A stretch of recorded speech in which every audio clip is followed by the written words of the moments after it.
আমার প্রিয় ছাত্রছাত্রী, তোমাদের প্রিয় সিডিতে স্বাগতম। আজকে আমরা আলোচনা করব চতুর্থ শ্রেণীর বৃত্তি পরীক্ষা 2017 সালের বিজ্ঞান প্রশ্নপত্র নিয়ে। চলো তাহলে ভিডিওটি শুরু করা যাক। একের দাগে বলছে শূন্যস্থান পূরণ করো যে কোনো 9টি। ক, ব্যাঙেদের খাবার হলো ড্যাশ। অ্যান্সার পোকামাকড়। খ, বস্তু যা দিয়ে তৈরি তাকে আমরা ড্যাশ বলি। উত্তর পদার্থ। গ, হাঁসের পায়ের আঙুলগুলো ড্যাশ জোড়া লাগানো। ঘ, তরল ও গ্যাসের নির্দিষ্ট ড্যাশ নেই। অ্যান্সার আকার নেই। ও, বাতাসে যে গ্যাস সবচেয়ে বেশি পরিমাণে আছে তার নাম ড্যাশ নাইট্রোজেন। চ, বাতাস ড্যাশ মধ্য দিয়ে ফুসফুসে পৌঁছায়। বাতাস শ্বাসনালীর মধ্য দিয়ে ফুসফুসে পৌঁছায়। ছ, যে কোনো কাজ করতে ড্যাশ প্রয়োজন হয়। অ্যান্সার শক্তির প্রয়োজন হয়। বর্গের জ, ড্যাশ খেয়ে আমরা শক্তির চাহিদা মেটাই। অ্যান্সার খাবার খেয়ে আমরা শক্তির চাহিদা মেটাই। ঝ, পলিমাটি চাষের পক্ষে ড্যাশ। অ্যান্সার ভালো। ছাঁকনি আর চালনির কাজ ড্যাশ। অ্যান্সার মিশ্রণকে আলাদা করা। দুই বলছে ভুল সংশোধন করো যে কোনো 5টি। ক, সব কাজে একই পরিমাণ শক্তি প্রয়োজন হয়। অ্যান্সার সব কাজে একই পরিমাণ শক্তি প্রয়োজন হয় না। খ, শাক সবজি ও পাকা পেঁপে খাওয়া চোখের পক্ষে ভালো নয়। অ্যান্সার শাক সবজি ও পাকা পেঁপে খাওয়া চোখের পক্ষে ভালো। গ, আমাদের মুখে 32 রকমের দাঁত থাকে। অ্যান্সার আমাদের মুখে 4 রকমের দাঁত থাকে। ঘ, সেকেন্ড ওজন পরিমাপের একক। অ্যান্সার সেকেন্ড সময় পরিমাপের একক। বর্ষাকালে ঘাসে শিশির জমে। অ্যান্সার শীতকালে ঘাসে শিশির জমে। চ, জলে শুধু মাছ থাকে। উত্তর জলে মাছ ছাড়াও অন্যান্য প্রাণী থাকে। তিনটাকে বলছে যে কোনো 6টি প্রশ্নের উত্তর দাও। ক, উদ্ভিদ কিভাবে খাবার তৈরি করে? খাবার তৈরির সময় উদ্ভিদ কোন গ্যাস বাতাসে ছাড়ে, সেই গ্যাস আমাদের কি কাজে লাগে? উত্তর উদ্ভিদ পরিবেশ থেকে কার্বন ডাই অক্সাইড আর মাটিতে খনিজ লবণ মিশ্রিত জল শোষণ করে। সবুজ পাতায় ক্লোরোফিলের সাহায্যে সূর্যালোকের উপস্থিতিতে সালোকসংশ্লেষ প্রক্রিয়ায় খাবার তৈরি করে। খাবার তৈরির সময় উদ্ভিদ অক্সিজেন গ্যাস বাতাসে ছাড়ে। অক্সিজেন গ্যাস আমাদের বেঁচে থাকার জন্য শ্বাসক্রিয়ার কাজে লাগে। খ, সুষম আহার কাকে বলে? অ্যান্সার শক্তির যোগান ঠিক রাখতে সব রকমের খাবার মিশিয়ে খেতে হয়। এতে রোগ প্রতিরোধের উপায়ও হয়। তাই পরিকল্পনা অনুযায়ী প্রতিদিন খাবার গ্রহণ করা উচিত। এটাকেই সুষম আহার বলে। গ, খাবার হজম কিভাবে হয়?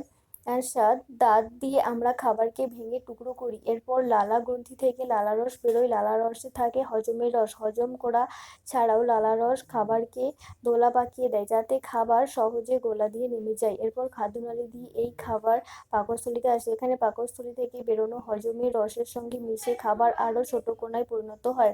পাকস্থলী থেকে খাবারের কোনা অন্ত্রে আসে। এখানে নানা রকম হজমের রসের সাহায্যে খাবারগুলো আরও ছোট কণায় পরিণত হয় ও শরীরে রক্তে মিশে যাওয়ার মতন হয়। এভাবে খাবার হজম হয়। ঘ, গ্যাসের ওজন আছে কিভাবে বুঝবে?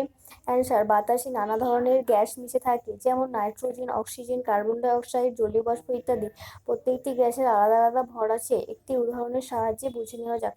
যেমন বাড়িতে গ্যাসে রান্না করার সময় যখন পাইপের সাহায্যে রান্নার কাজে সিলিন্ডারের গ্যাস ব্যবহার করা হয় তখন সিলিন্ডারের গ্যাস কমতে থাকে। এর ফলে সিলিন্ডারটি হালকা হয়ে যায়। এর থেকেই বোঝা যায় যে গ্যাসের ওজন আছে।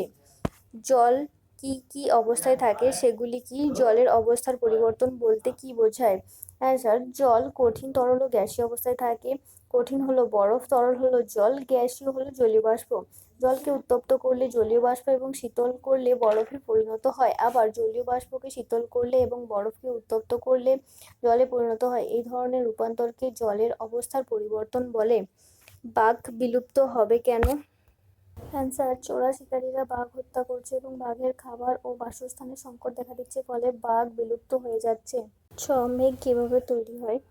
উত্তর সূর্যের তাপে নদী, নালা, খাল, বিলের জল বাষ্প হয়ে উপরে উঠে যায়। উপরে উঠে গিয়ে ঠান্ডা বাতাসের সংস্পর্শে ঘনীভূত হয়ে জলকণায় পরিণত হয়। ওকে আমরা মেঘ বলি। দেখা বলছে যে কোনো 3টি প্রশ্নের উত্তর দাও। ক, কেন্নকে ছুঁলেই তা গোল হয়ে গুটিয়ে যায় কিন্তু টিকটিকি গুটোয় না কেন?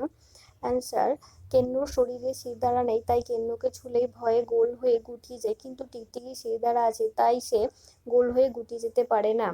খ, দাঁত ভালো রাখার জন্য কি করা দরকার?